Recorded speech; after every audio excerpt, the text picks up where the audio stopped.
ভারতীয় যুব দলের তারকা ক্রিকেটার বৈভব সূর্যবংশী আন্তর্জাতিক ক্রিকেটে একটি অসাধারণ রেকর্ড গড়েছেন।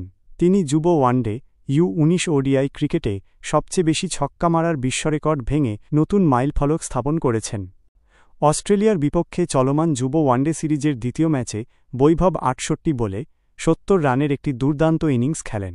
এই ইনিংসে তিনি ৬টি ছক্কা এবং ৫টি বাউন্ডারি হাঁকান। তার এই ৬ ছক্কার মধ্যে একটি ছক্কা ছিল তার ক্যারিয়ারের ৩৯তম ছক্কা, যা তাকে ভারতের প্রাক্তন যুব বিশ্বকাপজয়ী অধিনায়ক উন্মুক্ত চাঁদকে ছাড়িয়ে যাওয়ার সুযোগ করে দেয়। উন্মুক্ত চাঁদ ২১ ইনিংসে ৩৮টি ছক্কা মেরে এই রেকর্ডটি নিজের দখলে রেখেছিলেন, কিন্তু বৈভব মাত্র ১০ ইনিংসে এই কৃতিত্ব অর্জন করে এক নতুন বিশ্বরেকর্ড গড়লেন।